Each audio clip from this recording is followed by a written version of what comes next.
Hello everyone. आज की video उन लोगों के लिए बहुत ही वरदान साबित होने वाली है जिनको कोलेस्ट्रॉल की प्रॉब्लम है या ट्राइग्लिसराइड्स की प्रॉब्लम है।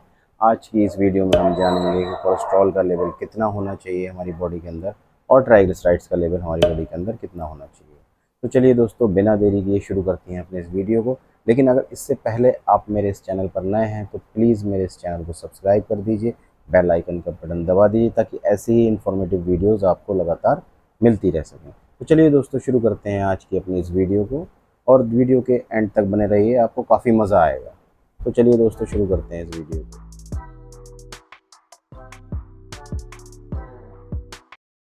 तो दोस्तों, कोलेस्ट्रॉल का जो लेवल होता है हमारी बॉडी के अंदर वो 150 से लेकर 200 तक होता है। 150 से और 200 के बीच में अगर कोलेस्ट्रॉल का लेवल होता है तो ये हमारे हार्ट के लिए ठीक माना जाता है। लेकिन जैसे ही इसका लेवल 300, 400, 450 से ऊपर होता है तो ये हमारे हार्ट को नुकसान पहुंचाने का काम करता है।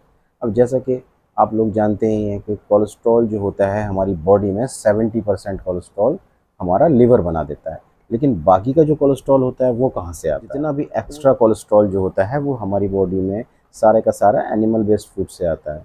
प्लांट बेस्ड फूड से आप जितना भी खा लीजिए, जैसे कि आप दाल खाएं, चावल खाएं, रोटी खाएं, सब्जियां ले लीजिए, फ्रूट्स ले लीजिए, इनमें किसी में भी कोलेस्ट्रॉल नहीं पाया जाता है। आप इसको खूब अच्छे से खा सकते हैं, इसमें कोई आपके हार्ट में दिक्कत नहीं होगी। लेकिन जितना भी एनिमल बेस्ड फूड होता है उन सब में कोलेस्ट्रॉल बहुत ज़्यादा पाया जाता है। अब सबसे ज़्यादा जो कोलेस्ट्रॉल पाया जाता है वो पाया जाता है मटन के अंदर। मटन से जो कम होता है वो पाया जाता है चिकन के अंदर, और चिकन से कम जो होता है वो पाया जाता है फ़िश के अंदर। अब इसके बाद जो होता है कोलेस्ट्रॉल वो पाया जाता है दूध के अंदर। जी हाँ दोस्तों, दूध में भी कई एक वैरायटी हैं, जैसे कि आप बफेलो का दूध ले लीजिए, यानी कि भैंस का दूध, उसके दूध में सबसे ज़्यादा कोलेस्ट्रॉल पाया जाता है। उससे कम जो कोलेस्ट्रॉल होता है वो आपका गाय के दूध में होता है। इसके कम जो होता है इससे वो टोन्ड मिल्क में होता है, फिर डबल टोन्ड जो होता है उसमें होता है, और उससे भी कम जो होता है वो स्किम्ड मिल्क में पाया जाता है। अब स्किम्ड मिल्क में जो दूध होता है उसका सेवन उन लोगों को करना चाहिए जिनको हार्ट की प्रॉब्लम हो, जिनका कोलेस्ट्रॉल का लेवल बढ़ता हो, तो उन लोगों को स्किम्ड मिल्क ही पीना चाहिए। चाय भी उसी की बनाकर पीना चाहिए, और जो पनीर वगैरह जो सब्ज़ी आप बना सकते हैं तो वो उसी की खाना चाहिए। इससे ये होगा कि आपके कोलेस्ट्रॉल का लेवल थोड़ा कम रहेगा। अब चलिए दोस्तों, एक और बात मैं आपको बताता हूँ। जितने भी नॉन वेज खाने वाले लोग हैं वो उनका कोलेस्ट्रॉल दूसरे लोगों की तुलना में ज़्यादा तेज़ी से बढ़ता है। लेकिन कोलेस्ट्रॉल अगर आपका बढ़ रहा है तो आपको एक चीज़ बताता हूँ मैं, अगर आप वो खाते हैं तो वो कोलेस्ट्रॉल को रोकने का काम करता है।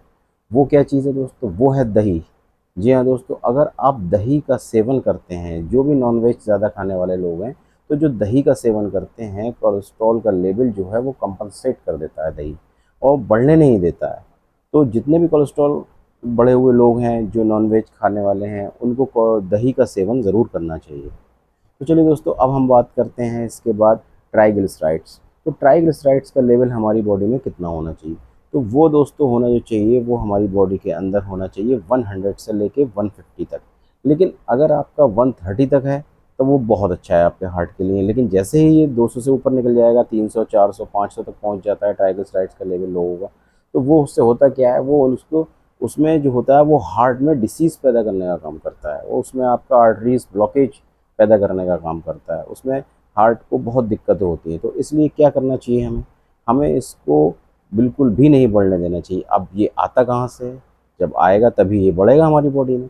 तो ये आता कहाँ से है? तो दोस्तों, ये आता है हमारी बॉडी में, आप समझिए कि जितना भी ट्राइग्लिसराइड्स होता है वो सारे का सारा हमारी बॉडी में आपका तेल के थ्रू आता है। जी हाँ दोस्तों, जितने भी तेल हैं, जितने भी ऑयल हैं आप, चाहे वो सनफ्लावर हो, चाहे वो आपका ऑलिव ऑयल हो, कोकोनट ऑयल हो, जितने भी ऑयल हो, सरसों का तेल हो, जो सा भी तेल हो, उन सब में भर भर के ट्राइग्लिसराइड्स पाया जाता है। अब हम बाहर का खाना खाते हैं, पिज़्ज़ा खाया हमने, उसमें भर भर के ट्राइग्लिसराइड्स है। पिज़्ज़ा ले लिया आपका, इसके अलावा बर्गर हो गया है, आपकी चाउमीन हो गई, और आप ये समझिए जितना भी आप बेकरी प्रोडक्ट्स लेते हैं वो सारे के सारे जितने भी होते हैं वो सब के सब आपके रिफाइंड से बने होते हैं, और उसमें भर भर के ट्राइग्लिसराइड्स पाया जाता है। तो दोस्तों, अब सवाल ये आता है कि हम इस ट्राइग्लिसराइड्स को कम कैसे करें? तो इसके लिए आपको जो हो वो कम से कम मात्रा में तेल का सेवन करना होगा। जितना कम आप तेल इस्तेमाल करेंगे उतना ही ज़्यादा आपका फ़ायदा होगा, ट्राइग्लिसराइड्स उतना ज़्यादा कम होगा आपका। इसके अलावा दोस्तों बचाव जो है वो एक बेहतर विकल्प है।